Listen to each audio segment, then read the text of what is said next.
बिस्मिल्लाहिर्रहमानिर्रहीम। तमाम नाज़रीन, सामीन,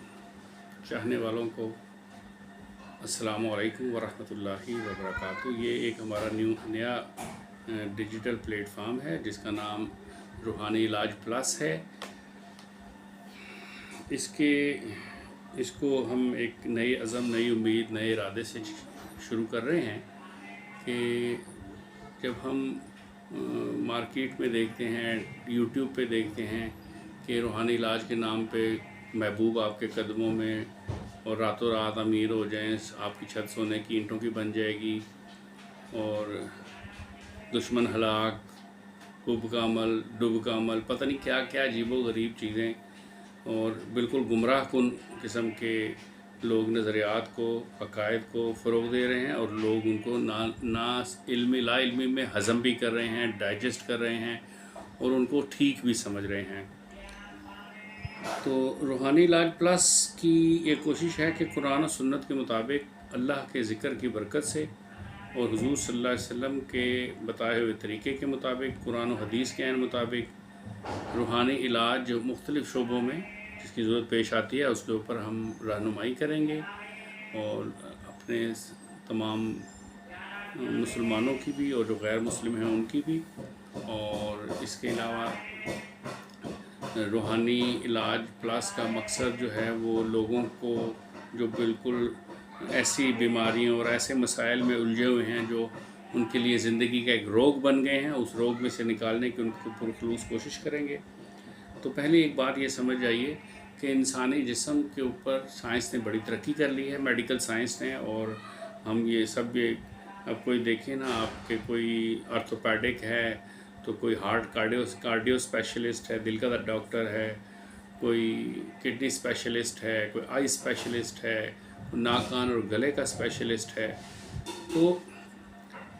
ऐसे लगता है जैसे हमें बड़ी समझ आ गई है इंसानी जिस्म की, हमने इसकी साइंस को ही डिस्कवर कर लिया है। तो मैंने एक जगह पे पढ़ा कि साइंस ये कहती है कि इंसान की जिस्म में जितनी रगें हैं वो उनको अगर एक लाइन में सीधा किया जाए और चांद के गिर्द लपेटा जाए तो 2.5 दफ़ा चांद को लपेटा जा सकता है। बायोलॉजिकली जो बड़े बड़े प्रोफेसर हैं, मैंने एक और ये बात देखी है कि जो डॉक्टर्स हैं, स्पेशलिस्ट हैं, जो बहुत बड़े डॉक्टर हैं, वो दवाई लिखते हुए बहुत डरते हैं। वो एक आधी दवाई लिखते हैं। मुझे अच्छी तरह याद है, मेरे एक जानने वाले थे, उनकी वालदा बहुत बीमार थी। जब उन्होंने एक स्पेशलिस्ट को दिखाया तो उसने कोई एक आधी दवाई लिखी और हमें बच्चे थे, हमें समझाया कि इंसान के जिस्म में अल्लाह ने एक ऐसी फैक्ट्री लगाई हुई है कि जब वो बीमार होता है तो खुद ब खुद उसके अंदर उसकी दवा तैयार होना शुरू हो जाती है। तो बाहर की दवाई देने से हम किसी भी चीज़ का बराह रास्त इलाज नहीं कर पाते। कभी कभार ऐसा होता है कि हम कुदरती तौर पे इंसान के जिस्म में जो हील होने का, सेहतयाब होने का जो अमल है उसको शायद थोड़ा सा तेज़ कर सकते हैं। इसके अलावा हमारी हाथ में कुछ नहीं होता। मुझे अच्छी तरह याद है, वो मुमताज़ मुफ्ती की किताब तलाश में पढ़ रहा था एक दफ़ा, तो ताहिर भट्टी साहब ने मुझे वो तोहफे में कह दी थी, याद पड़ता है। तो उसमें एक जगह पर उसने लिखा कि यार ये जो डॉक्टर्स आपके नाम के साथ प्रोफेसर लगाते हैं, लिखते हैं, और वो बड़े बड़े सर्जन हैं, बड़े डॉक्टर हैं, बड़े मुहक्किक हैं, पता नहीं कौन कौन सी डिग्रीज़ हैं उनके पास, तो क्या उनको पूरे का पूरी मेडिकल साइंस, इंसान की पूरी बायोलॉजी समझ में आ गई?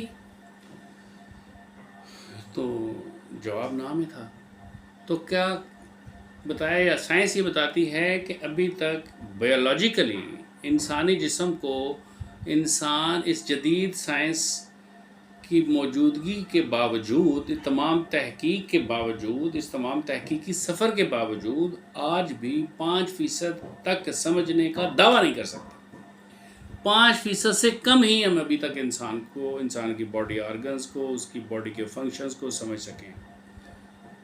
तो ये जितने भी प्रोफेसर हैं ना, जो बड़े बड़े नाम हैं, बड़ी बड़ी गाड़ियाँ, बड़े बड़े क्लिनिक हैं, बड़े बड़े हॉस्पिटल्स हैं, प्राइवेट हो या गवर्नमेंट के, इनको 5% से ज़्यादा इंसानी बॉडी की समझ नहीं है।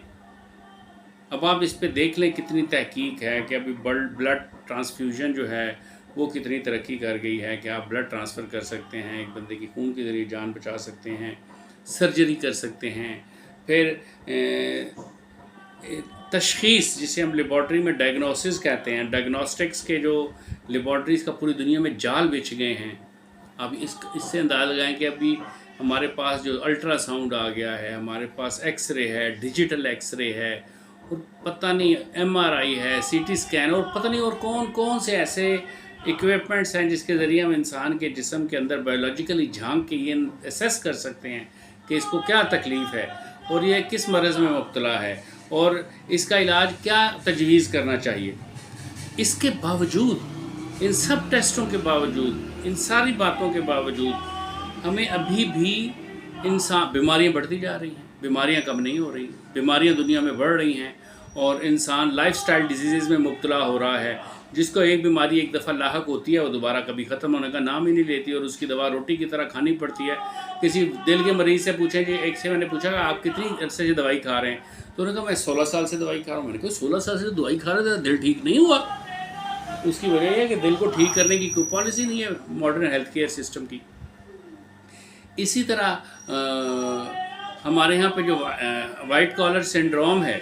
کہ دنیا میں یہ طے شدہ بات ہے کہ دنیا میں تقریباً ہر سال 10% سے زیادہ، شاید 15% لوگ اس لیے مر جاتے ہیں کیونکہ وہ ہاسپٹل جاتے ہیں۔ ہاسپٹل جاتے ہیں کہ ڈاکٹر ان پہ تجربہ کرتا ہے اور اس میں اس کی ڈیتھ ہو جاتی ہے۔ اس کو وائٹ کالر سنڈروم کہتے ہیں کہ اگر اب دیکھیں ہماری ایک نفسیات بن گئی ہے کہ جب ہمارے ہاتھ سے مریض نکل جاتا ہے تو ہم کیا کرتے ہیں، ہم اس کو اٹھا کے ہاسپٹل لے جاتے ہیں۔ یہ ہمیں کون کہتا ہے کہ اس کو ہاسپٹل لے جاؤ؟ لاشعوری طور پہ ہم اس بات کے لیے تیار ہو گئے ہیں کہ اب جیسے کسی کی حالت بہت خراب ہو گئی ہے تو اس کو ہاسپٹل پہنچاؤ۔ ہاسپٹل والے اس کو اگر آپ نے گبر سنگھ کسی نے فلم دیکھی ہو اکشے کمار کی، تو آپ کو پتہ چلے کہ وہ تو مرے ہوئے آدمی کا علاج کرنا شروع کر دیتے ہیں، اور اس کے اوپر دنیا بھر کے تجربے، دنیا بھر کے ٹیسٹ اور دنیا بھر کی میڈیسن لکھوا کے 8، 10، 12، 15 لاکھ، 25 لاکھ، 30 لاکھ، 35 لاکھ روپے کا بل بنا دیتے ہیں۔ پھر اس کے بعد کہتے ہیں کہ پیسے بل کلیئر کر دو ہاسپٹل کا، تو پھر اپنی لاش لے جاؤ۔ تو یہ ایک کھیل ہے، یہ ایک بزنس ہے، یہ ایک انٹرپرائز ہے۔ تو وہ بلا وجہ کہ نصر اللہ بیمار تھا، دل کی تکلیف تھی، ہاسپٹلائز جب ہوا تو اس کے مرنے کے قریب تھا، ہاسپٹل والوں نے اس کے آپریشن کرنے شروع کیا، تاکہ اس کے مثانے کا بھی آپریشن کر دیا، مرتے ہوئے آدمی کا بھی آپریشن کر دیا۔ ہمارے یہاں پہ لوگ اتنے لے مین ہیں، وہ کہتے ہیں ڈاکٹروں نے بڑی کوشش کی لیکن وہ ہمارا پیشنٹ بچا نہیں، اور اب بل کتنا ہے جی 19 لاکھ روپے دے دیں۔ تو یہ کیا مطلب، آپ کیا کر رہے ہیں، اس کی ہمیں سمجھ نہیں ہے۔ اسی طرح یہی حال ہمارے ڈائبٹیز کا ہے، جو لوگ شوگر کے مریض ہیں ان کی کیا صورتحال ہے۔ دنیا میں 60 کروڑ سے زیادہ کے لوگ ایسے ہیں جن کو شوگر کی تکلیف ہے، اور شوگر کا کوئی باضابطہ باقاعدہ علاج نہیں ہے، اور محسوس یہ ہوتا ہے بہت سارے مطالعے کے بعد یہ سمجھ میں آتی ہے بات کہ ماڈرن میڈیکل سائنس جو ہے، ماڈرن ہیلتھ کیئر سسٹم جو ہے، اس کا مقصد صرف یہی ہے کہ 2 چیزیں بکنا شروع ہو جائیں، ایک گلوکومیٹر بکیں، اور دوسرا جو ہے وہ کیا کہتے ہیں انسولین جو ہم انجیکٹ کرتے ہیں وہ بکے، اور اس کے علاوہ جو ڈائبٹیز کی جو دوائیں ہیں جو کہ ہمارے گلوکوز کو، ہمارے شوگر کو کنٹرول کر کے رکھتی ہیں وہ بکیں، وہ کیور ہو۔ یہ تو چاہتا ہی نہیں ہے کوئی بھی، نہ ڈاکٹر چاہتا ہے، نہ کوئی ہاسپٹل چاہتا ہے، نہ کوئی میڈیکل کالج چاہتا ہے، نہ کوئی ریسرچ انسٹیٹیوشن چاہتا ہے۔ تو ایسے میں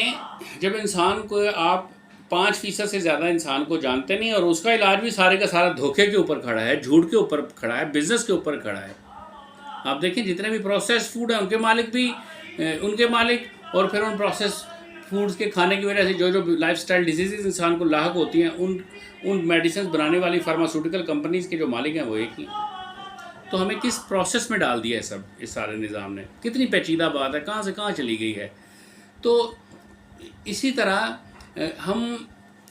جب ہمارے سامنے 95% سے زیادہ انسان بایولوجیکلی پر اسرار ہے، اور اس کے بارے میں اور وہ گپت ہے، اور ہم اس کے بارے میں کچھ نہیں جانتے،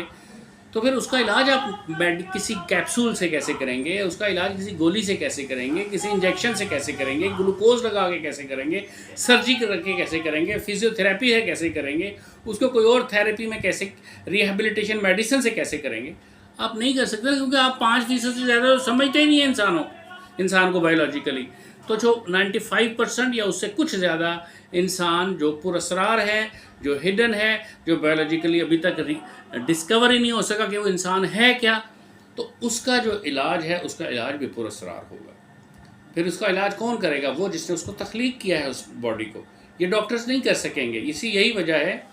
کہ مجھے اچھی طرح یاد ہے ایک دفعہ مجھے حکیم منیر احمد ڈار ایک بہت بڑی شخصیت ہیں، انہوں نے مجھے کہا کہ انسان کے جسم کو بیماری بعد میں لاحق ہوتی ہے، پہلے اس کی روح کے اوپر کسی نحوست کا، کسی جادو کا، کسی گناہ کا शैतान की किसी शरारत का उसके ऊपर एक परतव पड़ता है, जिसकी वजह से रूह जो है वो तड़पती है, मुज़महिल होती है, और वो उसका जो तवाज़न है, उसकी जो हार्मनी है, वो अपनी जगह से सरक जाती है, वो अपनी जगह से हिल जाती है। उसके नतीजे में या उसके रिएक्शन में इंसान की बॉडी को कोई ना कोई बीमारी लाहक होती है। अगर आप और इसी तरह एक दफ़ा एक साहब थे, उन्होंने मुझे सिखाया, बताया, उन्होंने कहा कि देखिए इंसानी जिस्म को जो बीमारियां लाहक होती हैं वो 2, 4, 5%, 10% से ज़्यादा जिस्मानी बीमारियां किसी फिज़िकल रीज़न की वजह से होती हैं। 90% के करीब इंसान को जितनी भी बीमारियां लाहक होती हैं उनके पीछे वजह जो है या तो नज़र बद होती है, या नौसद होती है, या जादू होता है, या जिन्नाती असरात होते हैं। जैसे ही आप अब ये जादू, जिन्नात, नज़र बद और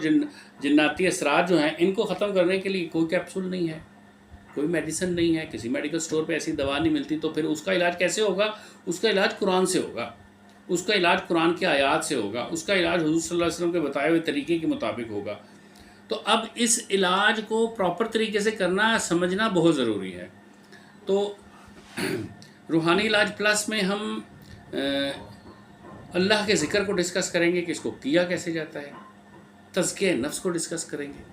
और जो इंसान इस वक्त बहुत सारी बेचैनियों और बेकरारियों और इज़्तिराब का शिकार है, बहुत सारी नाशुक्रियों का शिकार है, बहुत सारे जिस्मानी चैलेंजेस उसको दरपेश हैं, बहुत सारे रूहानी चैलेंजेस उसको दरपेश हैं, हम उस पर एक एक करके रोशनी डालेंगे और कोशिश करेंगे कि कुरान और सुन्नत ने हमें जो रोशनी दी है, जो नूर दिया है, जो हिदायत दी है, उसको हम आगे ट्रांसफ़र कर सकें। रूहानी इलाज प्लस में हम जिस्मानी बीमारियों के रूहानी इलाज भी ढूंढने की कोशिश करेंगे, और अल्लाह का ज़िक्र कैसे किया जाता है, क्यों किया जाता है, उसके ऊपर भी डिस्कस करेंगे। अमलियात क्या होते हैं, आमिल क्या होते हैं, उनको भी डिस्कस करेंगे, उनके ऊपर भी रोशनी डालेंगे। और जब हम किसी रिजत में फंस जाते हैं, किसी रिजात में फंस जाते हैं, और हम कोई जो ज़िक्र कर रहे होते हैं, कोई कुरान पढ़ रहे होते हैं, या कोई तस्बीह पढ़ रहे होते हैं, उस तस्बीह की वजह से हम किसी जिस्मानी आजमाइश में या माशी मसले में फंस जाते हैं, तो वो हम क्यों फंसते हैं और उसमें से कैसे निकलना चाहिए। और किताबों में और फेसबुक पे और इधर उधर जो गैर मुसद्दिक़ा वज़ाइफ बताने का तरीका होता है, लोगों उसको अख्तियार करना कि चाहिए कि नहीं, और अगर किया जाए तो उससे क्या होता है, उसके क्या क्या ब्लीक कॉन्सिक्वेंसेस सामने आ सकती हैं, इसके ऊपर हम बात करेंगे। इसके साथ साथ साइकोलॉजिकली जो लोग माशी हालात की वजह से, माशरे की वजह से, अपने इर्द गिर्द के अपने खून के रिश्तेदारों की वजह से, धोखों की वजह से, फ्रॉड हो जाने की वजह से,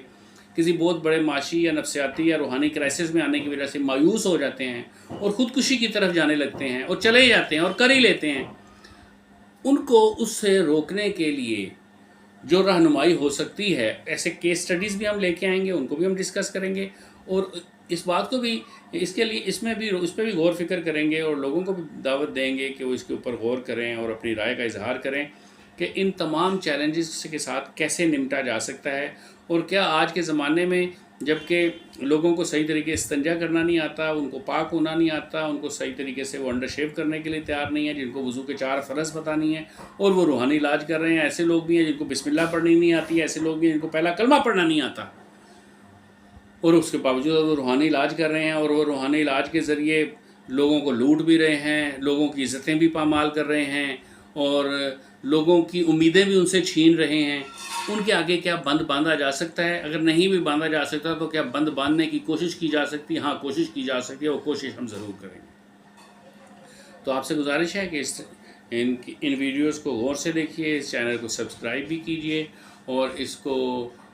इन वीडियोज़ को लाइक भी कीजिए, शेयर भी कीजिए, और तमाम ऐसे लोग जिनको आप समझते हैं, जो समझदार हैं, मुतवाज़न शख्सियत हैं, पढ़े लिखे हैं, और वो किसी न किसी उलझाव में फंसे हुए हैं और उनके पास उसके लिए कोई हल नहीं है, तो वो अगर इस चैनल का हिस्सा बनेंगे तो इंशाअल्लाह ताला उनको ज़रूर रहनुमाई अल्लाह पाक इनायत फरमाएगा। आपका बहुत शुक्रिया।